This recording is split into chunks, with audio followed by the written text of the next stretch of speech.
Greetings, YouTube. 'Tis I, the Taterbeard, here to show you my latest creation. Let's begin.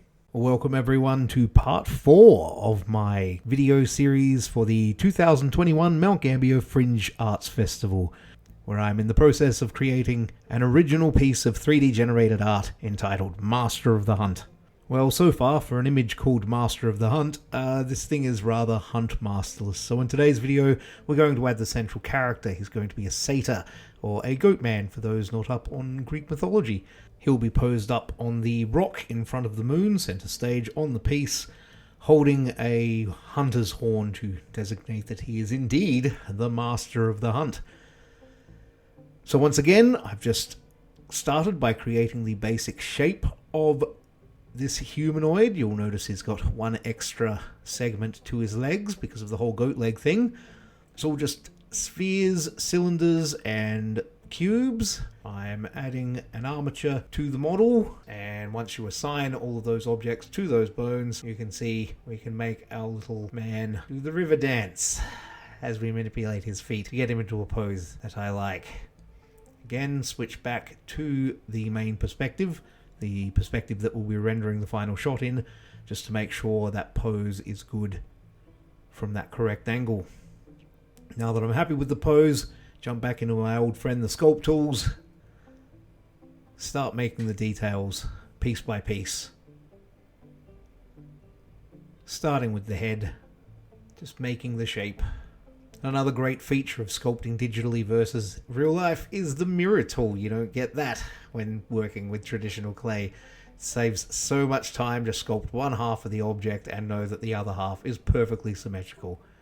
So deleting one half of the antlers and just smoothing out and adding the ridges to the one antler that is left, and then we'll just mirror that back over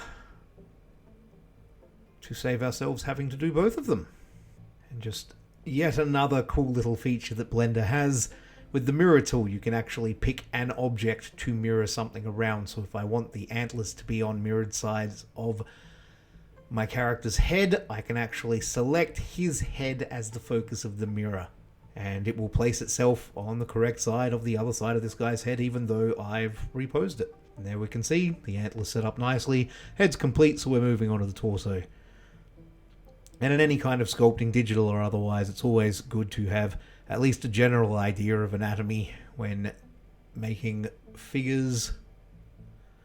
Even though my anatomy is nowhere near realistic, more influenced by comic books and action figures than real life studies. My artwork tends to be more fantasy driven anyway. Which suits the look of exaggerated physiques anyway. You'll notice as I make this figure, I'm not going to be overly concerned about putting in the details on the back of him because we won't see them in the final render, so it would just not so much the waste of time, but again, as I mentioned in an earlier video, it's important to keep your poly count as low as possible, because the more polygons in your piece of work, the longer the scene will take to render, and the harder it will be for your computer to process all of that information.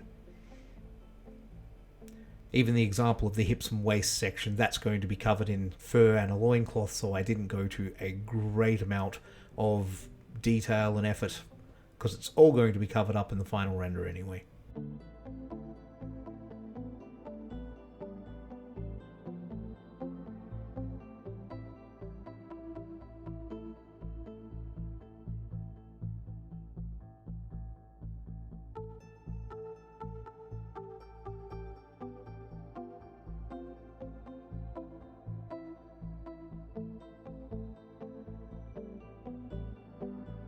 Ordinarily, I'd go into a little more detail and clean up a lot of these fingers and that sort of thing a lot more if it were a model I was sculpting for the purpose of the 3D printing for this art piece. One, because he's going to be silhouetted against that bright moon, and two, even though he's the central character, he is kind of in the background, so we don't have to go too crazy with the details because they're going to be kind of obscured by the time we do the final render anyway. And to save myself some time and effort, I've duplicated that arm, flipped it across to the other side, and reattached an armature to it so I can repose it to be kind of gripped up in front of him like he's holding a horn, which I will add later on. Now we're moving on to the loincloth. As I said, that hip section was going to be covered up, and this is going to be covering it.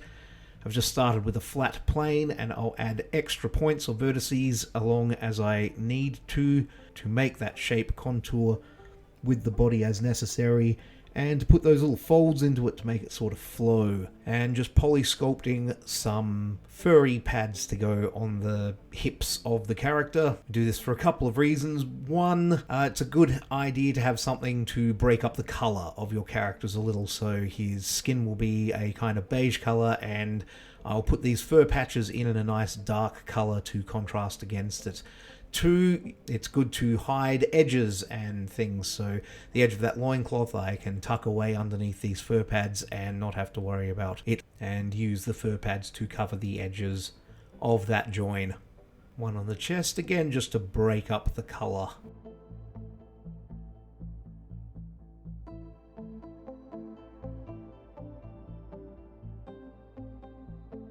Just assigning those textures to the fur areas.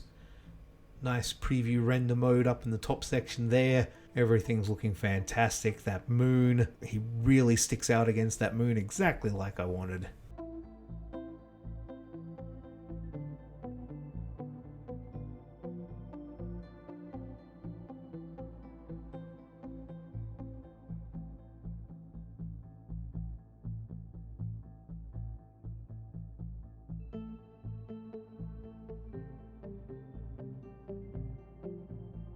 And now a cape, much the same way as the loincloth, just starts as a flat plane. Add some extra points in it to add the curve. Blender has an option to smooth that out on its own, so you get a nice smooth curve in the cape. And with its texture applied, it looks really nice. Now for one last bit of fur, across the shoulders, and again just to hide the join of that cape. I'm not overly concerned about that hair passing through the top of the cape. It's all on the back of his head anyway, and we're not going to see it in the final render. So that's him pretty much done. Now it's time to add the horn. So we just start with circles and extrude them out to make the basic shape. And then add some more segments so I can put that crimp in it. Give it a more stylized look. Now it's a matter of placing the horn where I want it, and with a few adjustments to the hand, the horn will be ready to go as well. And that's it for this video. We've finished almost everything. Next video will be just a few final tweaks to the overall composition, as well as a series of work in progress renders, as well as a look at the final render and a few of the extra special effects that Blender has that you can add to your projects. So until next time, thanks for watching the video. Feel free to like and comment down below. Please like the video if you liked it, and subscribe to the channel to see more content. The last of these videos in the Fringe Festival for 2021 will be coming out soon. And don't forget, there's a link to my cults page down below where you can see all of the STL files I've uploaded for 3D printing. But until next time, this is the Taterbeard, signing off.